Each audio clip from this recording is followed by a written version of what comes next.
자, 그래서 이제 오늘은 강을 건너는, 이걸 지금 강을 건너는 그 대목부터 여행을 따라가면서 이제 보물찾기를 하는 겁니다.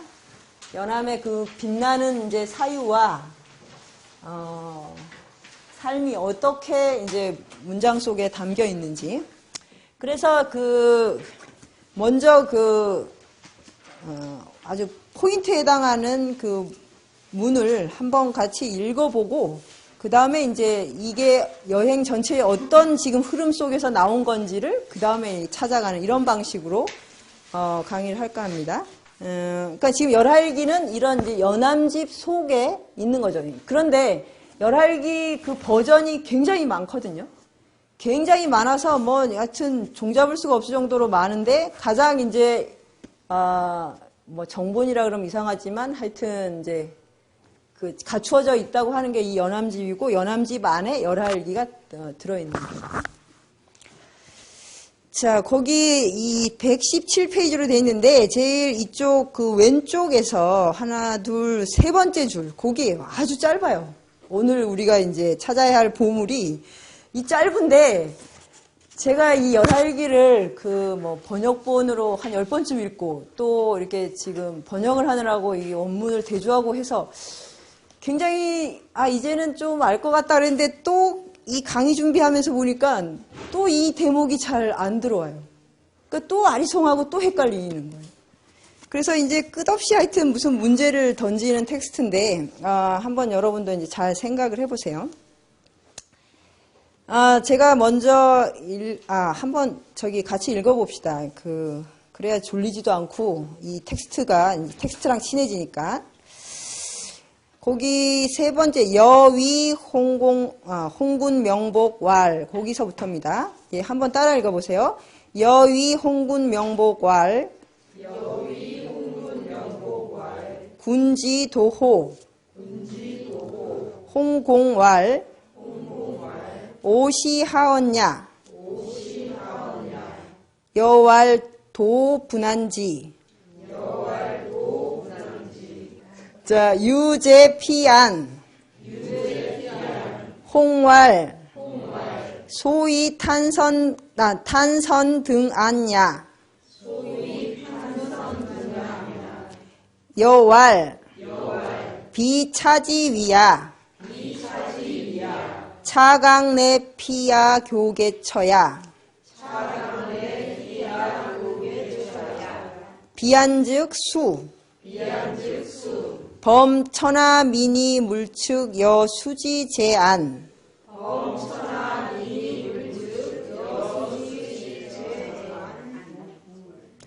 도불타구, 즉제하고 요거를 써주세요. 거기 너무 두 자밖에 안 남아서 제가 즉제 기제, 예. 자, 한번 뜻을 새겨보고 다시 읽어보죠. 내가 홍군 명복에게 일러 말하기를, 이렇게 되는 거죠. 여위 홍군 명복왈. 홍군 명복, 홍명복은 거기 원주가 조그맣게 달려있죠. 수역. 그러니까 수석, 통역관 이런 얘기겠죠. 통역관. 그러니까 역관이나 비장들은 다 신분이 뭔가요? 네, 중인층이죠. 그런데 그러니까 연암은 그 양반이고 양반 중에서도 노론 벌렬 출신이거든요. 근데 이걸 보면 중인들은 말할 것도 없고, 여기 이제 마두배나 무슨 하여튼 견마잡이 이런 하인들하고도 굉장히 허심탄회하게 지내요. 이런 장면은 참 열할기만 가진 독특한 측면이에요. 그 이제 옆에 있는 사람들은 좀 스트레스를 받을 거예요. 이게 또 갑자기 이상한 질문을 이렇게 하고, 그대는 도를 아는가? 군지도호. 느닷없이 너 도를 아는가? 이렇게 물어본 거예요, 지금. 그러니까 홍공활, 공이 이제 이렇게 손을 이렇게 두 손 갑자기 긴장을 한 거죠. 손을 딱 잡고. 근데 그 민추본에는 팔짱을 끼고 이렇게 했더라고요. 근데 그거는 일단 무슨 신분을 떠나서 굉장히 건방진태도에서 부적절한 그 번역인 것 같은데, 공은 이제 두 손을 마주 잡은 거니까 이제 손을 딱 이렇게 잡으면서 아, 도대체 그게 무슨 말씀이신지 뭐 이런 정도를 합니다. 그러니까 이 오자를 어찌 뭐 이제 이제 강조하는 말로 의문문. 아, 대체 그게 무슨 말씀이십니까? 그러니까 여왈 내가 말하기를 도 분한지, 도는 알기 어렵지 않다네. 도라는 건 어렵지 않아. 알기 어렵지 않아. 그 다음에 유제피한 오직 저 언덕에 있는 것이네. 이렇게 한 거예요. 어렵지 않다 그러고 무지하게 지금 어려운 말 합니다. 이게 연암의 아주 일반적인 작전이에요. 저 언덕에 있는 것이네. 이러니까 그 홍군이 또 이제 댓글 했어요. 뭐라고? 소위 탄선등 않냐? 아, 굉장히 문자를 썼습니다. 이게 탄선등 않냐가 서경에 나오는 말이랍니다. 서경.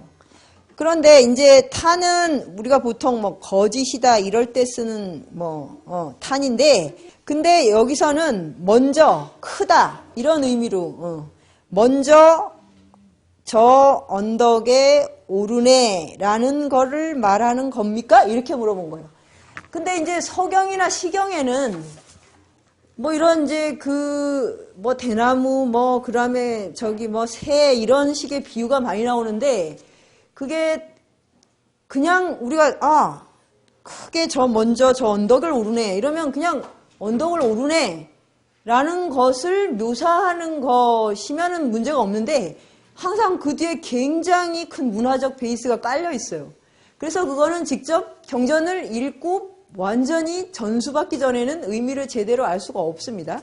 근데 이제 이것도 사실 그 전문가들도 잘 줄을 못 따는 거예요. 그냥 서경, 대우모에 나온다 이렇게밖에는. 그래서 이게 무슨 어떤 의미로 연관되는지는 지금 잘 알 수가 없어요. 근데 일단 하여튼 저 언덕에 있는 것이네 이러니까 서경에 나오는 저 언덕을 오르네 라는 거를 말하는 건가요? 라고 이제 댓글했어요. 그랬더니 비차지위야. 아니야, 그걸 말하는 게 아니야. 이렇게 얘기했죠. 이 강은 곧 차강 내는 곳이에요. 피야 교계 처야. 피 하고 저것과 나 사이의 경계에 있는 것이야. 이렇게 말한 거죠. 저것과 나 사이에 있는 것이네. 그래서 비안즉 수, 언덕이 아니면 곧 물이지. 언덕이 아니면 곧 물이야. 그렇죠. 그러니까 어디서까지가 언덕이고 어디까지가 물인지는 모르지만 언덕이 아닌 데부터가 물이겠죠. 물이 아닌 데부터가 언덕이고. 그런데 이제 그 다음에 또 범천하 미니 물죽여 수지제안. 여기도 아주 무릇 천하의 미니와 물축은 뭐뭐와 같다. 그러니까 민이라는 건 이도 굉장히 글자 까다롭지만 이게 법도라는 뜻이거든요. 이자, 법이. 그러니까 사람이 따라야 할 법도, 물축, 사물이 가지고 있는 어떤 법칙 이런 것도 물에 가인 언덕과 같은 애 이렇게 돼 있어요. 그러니까 이것도 번역본도 애매하게 넘어갔고, 그러니까 민족문화추진위원회 정말 최고의 한학자들이 한 것도 그냥 두리뭉실하게 해서 이렇게 어떻게 할 수가 없게 돼 있는데, 물에 가인 언덕과 같은 애 이렇게 해석이 되거든요. 여수지제안. 그러니까 천하의 미니와 물축이란 게 바로 저 물의 가의 언덕, 물과 아니면 언덕 사이 이런 의미가 되거든요. 거기에 있다. 그래서 이제 그 다음에 도는 불타고 다른 데서 구할 것이 아니라 곧 저 사이에 있네. 이렇게 한 거예요. 그래서 이제 이게 바로 요 문장에서의 핵심어일 뿐 아니라 연암의 사유 전체에서도 이 제 하나만 가지고 실제로 그렇게 이제 글도 쓰신 분도 있고, 요게 하여튼 그 코드예요, 코드. 다빈치 코드 같은 연암의 코드 중에 아주 중요한 코드입니다. 제 사이에 있다. 그러니까 여기 어려운 낱말은 사실 어려운 단어는 그것 사전만 찾으면 되기 때문에 전혀 문제가 안 돼요. 다 쉬운 말로 돼 있는데 의미가 이제 굉장히 잡히지가 않고 이 뒤에 이제 조금 더 설명이 나오는데 거기는 더 어렵게 돼 있어요. 막 인심 도심 나오고 그래서 제가 여기까지 일단 잘랐습니다. 그럼 일단 이제 한 번 더 뜻을 새기면서 읽어보고 본문으로 들어가죠. 여의 홍군 명복왈 군지도호 홍공왈 오시하언냐 여왈 도분한지 유제피안 홍왈 소위 탄선등 안냐 여왈 비차지위야 차강내 피야 교계처야 비안즉수 범천하 미니 물축 여수지제안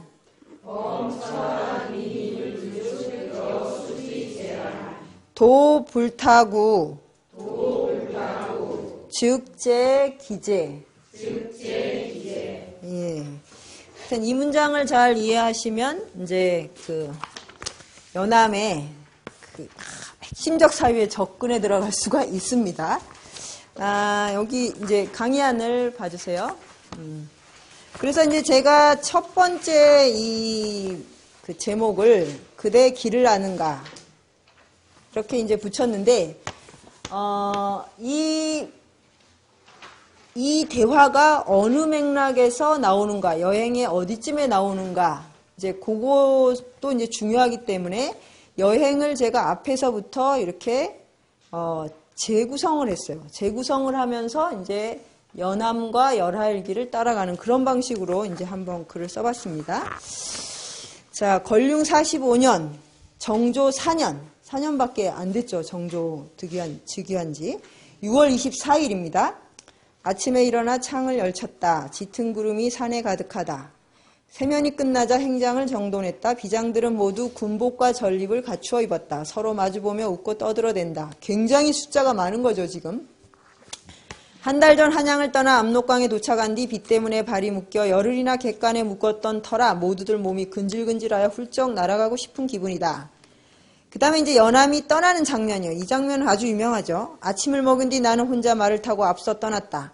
검붉은 갈기의 흰 정수리, 날씬한 정강이의 높은 발굽, 뾰족한 머리에 짧은 허리의 말이다. 이 말은 굉장히 날렵하게 그렇게 이제 묘사되어 있어요. 두기가 쫑긋한 폼이 참으로 말리를 달리듯 쉽다. 이 말이 나중에 이랴 팔도하도 하고 이랴 구도하도 하고 온갖 산전수전을 다 걷고 연암과 끝까지 여행을 같이 한 그런 아주 정말 이제 둘도 없는 그 여행의 동반자인데 아쉽게도 이름이 없어요. 그래서 제가 그 돈키호테는 로신한테 이름 때문에 이 로신한테는 전 세계적인 명망을 얻었는데 이 연암의 이 말도 정말 굉장히 중요한 캐릭터거든요.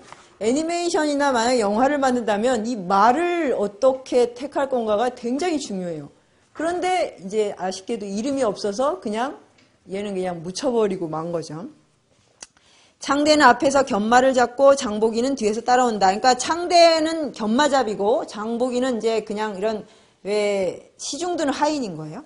안장에는 주머니 한 쌍을 달았다. 왼쪽 주머니에는 별을 넣고 오른쪽 주머니에는 거울, 붓 2자루, 먹 1장, 조그만 공책 4권, 이정록, 그러니까 이제 그 지도 그런 한 축을 넣었다. 행장이 이렇듯 가벼우니 짐수색이 아무리 엄하단들 근심할 게 없다. 왜 행장이 이렇게 가벼웠겠어요? 없어요. 여행할 때 잘 달려갔습니다. 별로 이 사람은 맡은 일이 없어요. 공무가 없기 때문에 그냥 정말 데려가 주는 거기 때문에 이렇게 그러니까 자기는 자유롭게 갈 수가 있는 거예요. 지금 뭘 맡았으면 그 부엌 담당한 사람들은 뭐 솥이랑 음식 다 들고 가야 돼요. 부엌 담당, 의복 담당 지금 다 있는 거죠.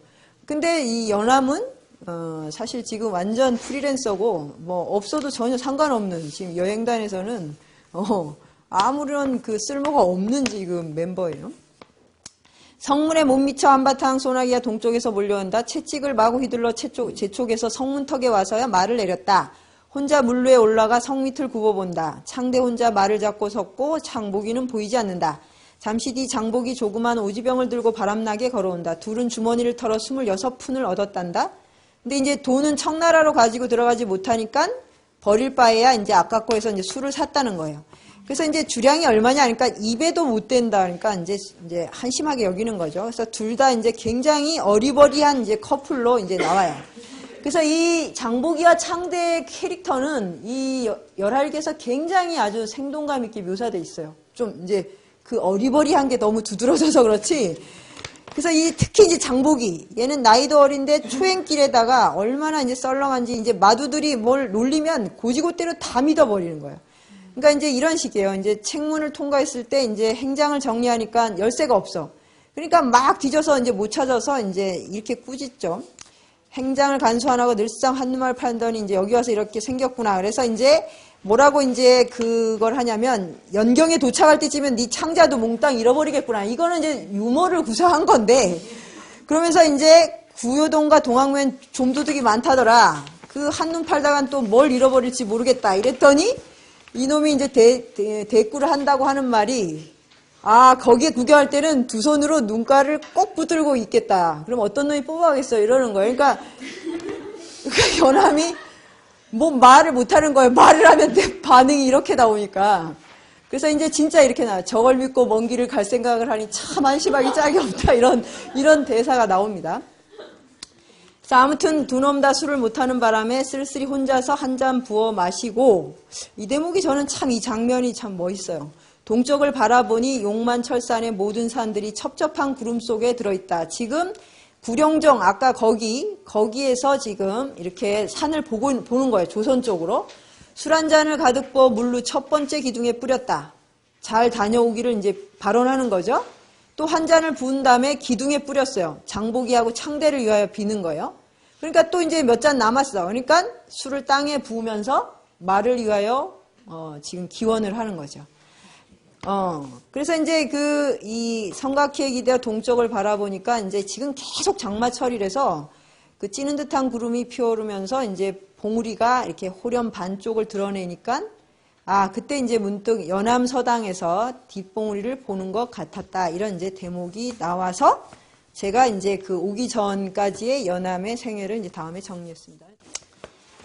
자, 이제 제가 아까 얘기한 것처럼 좀 청소년을 염두에 두고 1인칭 주어로 썼습니다. 그러니까 이 나이가 지금 44, 지금 연암의 나이가 44이거든요. 이제 조선 땅을 벗어나 중원에 발을 들여놓는다 생각하니 이제 자기 이제 지난 시절을 쭉 그러니까 회상하는 대목이에요. 젊은 날 일찌감치 과거를 포기하고 이제 벗들과 어울려 청춘을 다 보냈죠.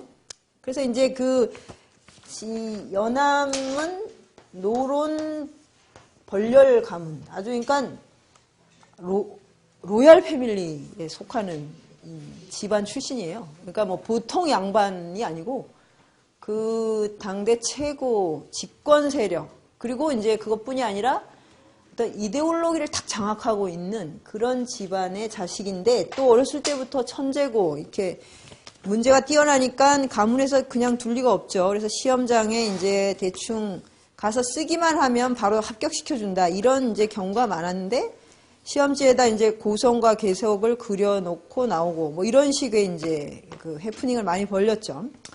근데 이제 연암이 왜 굳이 이렇게 과거를 거부했을지는 이것도 사실은 미스테리예요. 그래서 이제 보통 그 당시에 연암의 친구들이 이 당쟁에 얽혀서 희생된 경우가 있어요. 아주 친한 친구가 이제 무슨 불온 문서를 가지고 있다 해서 처형당한 경우가 있고, 또 그 이양천이라고 하는 이제 매부인가? 매부인가 처남인가 하여튼 가까운 친척이면서 이제 그 친구가 이제 유배를 가거나 뭐 이런 이제 고난을 겪어서 그런 것 때문에 이제 그랬을 거다라고 추측을 하는데 그것만으로는 설명하기가 좀 어려워요. 근데 이제 연암이 쓴 글들을 보면 당시 과거 제도가 얼마나 타락했는가 그런 거를 짚어내는 데가 많거든요. 그래서 그걸 굉장히 아주 그로테스크하게 묘사를 해요.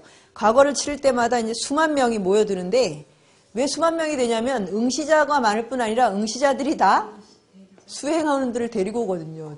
하인과 뭐 하인 몇 명 데리고 오고 그다음에 대리 시험 칠 사람도 데리고 오고 커닝 페이퍼 준비할 사람도 데리고 오고 그래서 그 당시 커닝의 수준이 얼마나 뛰어났는가 그거에 대한 글도 있어요. 그래서 뭐 그 시험장 밖과 뭐 어떻게 연결을 했는지 하여튼 그 이쪽 그 시험장 밖에서 그걸 써가지고 뭐 보내주는 경우도 있고 뭐 그런 정도였대요.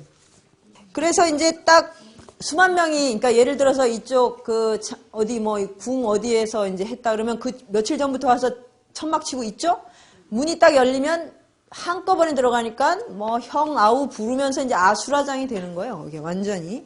그래서 그런 거를 하고 자기도 그런 데 끌려가서 거의 이렇게 밟혀서 죽을 뻔 하다가 돌아와서 이제 집에서 끙끙 앓으면서 쓰는 거예요. 나 이제 겨우 목숨을 건진 걸 너무 다행으로 여기면서 다시는 이런 일을 안 겪었으면 좋겠다. 뭐 이런 식으로. 그러는 걸 보면 이제 아마 이런 과거 제도 자체에 대한 굉장한 그 거부감이 있지 않았을까 하고 또 특히 이제 연암은 이 과문이라고 하는 게 완전히 고정된 하나의 틀로 1000만 편의 똑같은 글을 찍어낸다. 그러니까 이것도 영원한 정말 반복인 것 같아요. 우리가 이제 수능이나 논술 비판할 때 늘 이러지 않습니까? 애들이 천편일률적으로 만든다고. 근데 예전에 수능제도 전이 뭐였죠? 학력고사, 그 다음에 뭐 예비고사, 뭐 이런 거 할 때도 늘 입시제도의 문제는 획일적이고 천편일률이라 그랬거든요. 근데 연암도 이제 이 당시에 이런 말을 합니다. 그래서 이제 과거를 포기하고 그냥 이제 정말 프리랜서로 사는데 부도 명예도 없었지만 30대는 연암생의 가장 빛나는 시절이었어요. 이거를 이제 백탑 청년이라고 말을 합니다. 백탑은 바로 이제 우리 가까이 있는 파고다 공원에 있는 원각사지 10층 석탑이고 거기 그 당시에 이제 연암과 연암의 벗들이 그 근처에 아주 옴닥옴닥 모여 살았죠. 그래서 이덕무의 살인문이 북쪽에 있고 이서구의 사랑이 서편에 있고 또 조금 가면 이제 서상수의 서재가 있고 뭐 이런 등등이 있었어요. 다 연암 그룹입니다. 그래서 1772년에서 74년 무렵 연암은 처자를 경기도 광주 성마의 처가로 보낸 뒤에 전의감동에 혼자 기거하면서 이 모임을 이끌었어요. 근데 이제 그 몇 가지 장면이 있는데 아주 나이가 어린 젊은이가 어느 날 찾아왔는데 이게 바로 박재가라는 젊은이에요. 박재가는 뭐 그 초상화를 봐도 아주 깐깐하고 패기 만만한 그런 이제 모습인데 연암이 이제 옷을 차려입고 나가서 반가이 맞이하고 끌고 들어와서 자기가 쓴 글을 다 일단 보여줘요. 그러면 이제 글을 읽고 있는 동안 연암이 직접 쌀을 씻어서 밥을 안 친 다음에 흰 주발에 퍼서 옥소반에 받쳐가지고 이러고 가지고 와서 술잔을 들어서 이렇게 축수를 해줍니다. 굉장한 정말 정성이죠. 이 나이 차이가 굉장히 지금 거의 20년쯤 차이가 나거든요. 그래서 이제 이 박재가가 아주 감동 먹었죠. 그래서 박재가가 그 기록을 남겼기 때문에 우리가 이걸 알 수가 있는 겁니다. 그때부터 이 청년도 우리 그룹에 합류했다. 이제 그래서 박재가 백탑 청년 집서라는 거를 남겨서 이 만남의 장면을 묘사해놨습니다. 이후그는 한번 이곳을 방문하면 돌아가는 것을 잊고 열흘이고 한 달이고 몰면서 시문, 척독이 당시에 유행한 소풍문의 대표적인 형식이죠.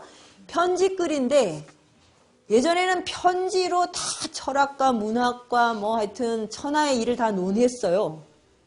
그런데 20세기에 와서 편지는 가장 사적인 고백으로 바뀌었죠. 지금은 이제 이메일이 그걸 하고 있고 뭐 채팅, 그래서 아주 사사로운 대로 글쓰기가 자꾸 좁혀지는 게 저는 근대적 글쓰기라고 생각을 하는데 그때는 이제 편지라는 게 기본적으로 그렇게 천하고금을 논하는 것이었어요. 근데 이때 와서는 형식을 완전히 잘라버리고 완전히 알맹이만 딱 쓰는, 그래서 2줄, 3줄 혹은 뭐 한 페이지를 넘지 않은 이런 이제 척독이라는 형식이 새로 아주 붐을 일으키고 있었습니다.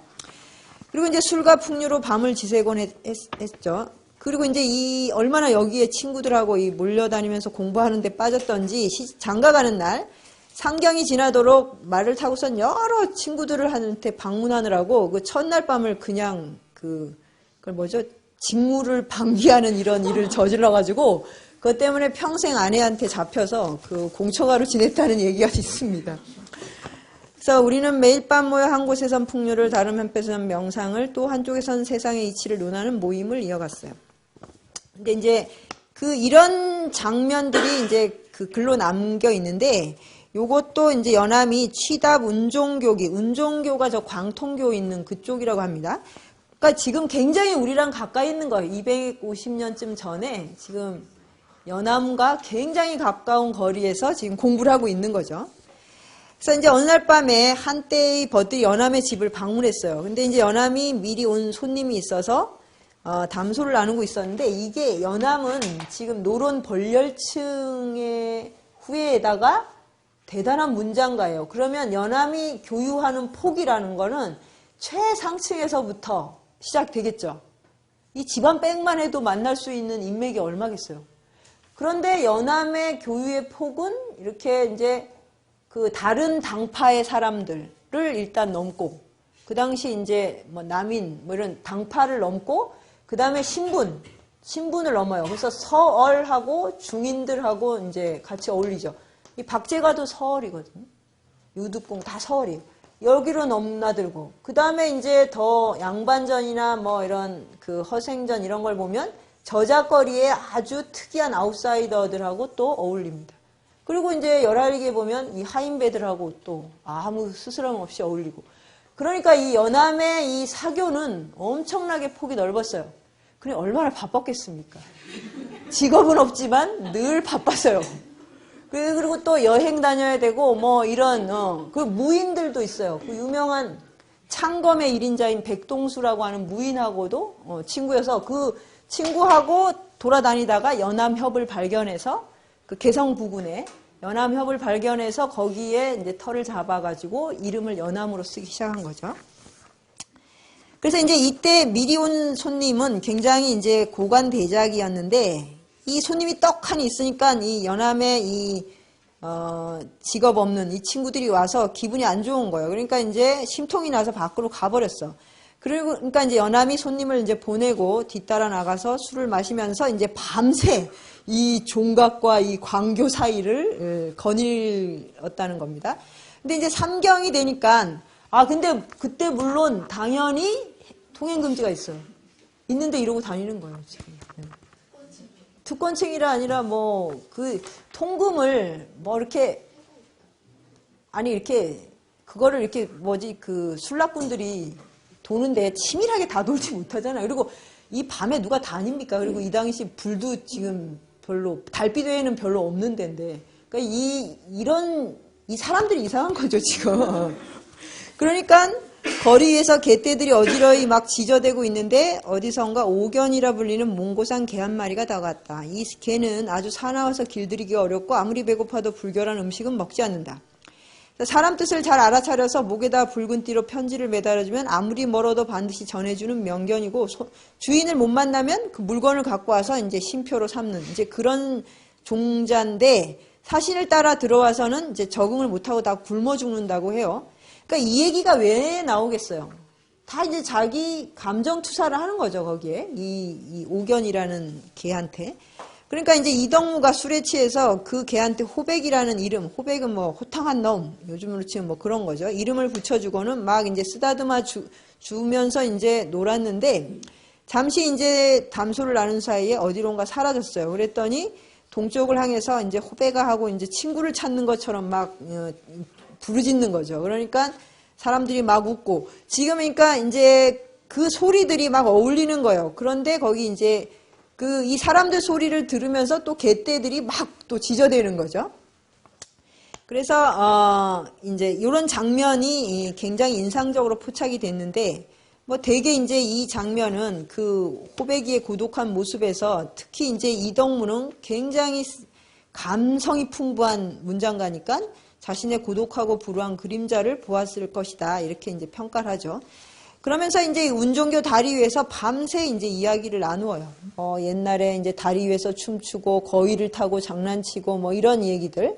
그러다 보면 개구리 소리와 함께 아침이 밝아옵니다. 그러니까 이때는 이제 개구리나 닭이 새벽을 알리는 거죠. 이게 그 유명한 이제 치답 운종교기라고 하는 문장에 나오는 이 연안그룹의 한 그 풍경이라고 할 수 있어요. 근데 이 시절에 이제 정말 연암은 가장 인생의 황금기를 보냈다고 할 수가 있죠. 신분적 질서도 당파 싸움도 이제 이들을 구속하지는 못했습니다. 그래서 이제 이때의 신지식인, 그러니까 새로운 종류의 지성사가 이제 펼쳐지는 건데, 그러니까 그 당시 지배 이데올로기는 북벌론이죠.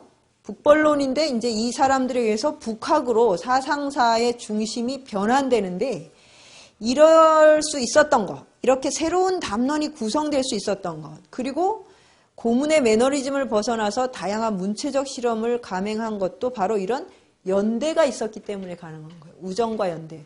그래서 이제 제가 지금 여러분한테도 계속 이건 불교 용어지만 참 좋은 말이 쓰겠습니다. 도반이라고 하는.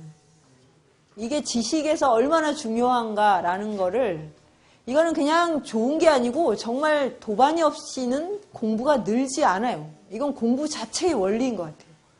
그래서 뭐 그 절에서도 도를 닦으려면 스승이 있어야 되고, 스승과 도반과 청정한 도량이 반드시 필요하다고, 이 세 가지가 있어야 득도할 수 있다 그런다는데, 공부라는 것 자체가 당연히 이제 도량에서 이제 선생한테 배우지만 도반이 있어야만 같이 갈 수 있거든요.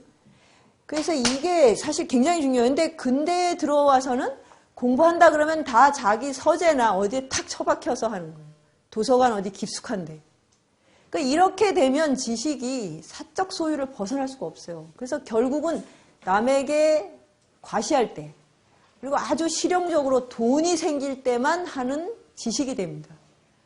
그래서 맨날 실용적인 지식 이런 걸 경멸하면서도 왜 구조 자체가 이렇게 돼 있는, 공부하는 방식 자체를 바꾸지 않으면 굉장히 고상한 무슨 철학을 발견한다 해도 그런 자기 소유라고 생각하게 돼요. 그런 것은 이제 공부가 이 세상과 만날 수가 없는 거거든요. 그래서 하여튼 이 같이 공부하는 벗이 중요하다. 근데 이제 이 연암을 보고 저는 거기에 더더욱 확신을 했어요. 제가 정말 연암은 친구에 살고 친구에 죽는 그런 인물인데, 연암 같은 천재가 뭐 혼자 터득해도 충분할 것 같은데, 이렇게 신분도 다르고 자기보다 다 지금 이 박제가나 이런 건 신분도 낮을 뿐 아니라 나이가 많이 지금 어리기 때문에 친구가 아니라 문생이거든요. 근데 다 친구로 표현해요. 그러니까 이런 사람들과 함께 했던 게 뭔가, 그게 연암이 뭐 인간성이 훌륭하다 이런 게 아니라, 공부를 해서 그 공부가 계속 성장하려면 이런 조건이 반드시 필요하다는 거예요. 그런 거를 참 보고, 그런 게 지금도 참 아주 감동적으로 느껴집니다.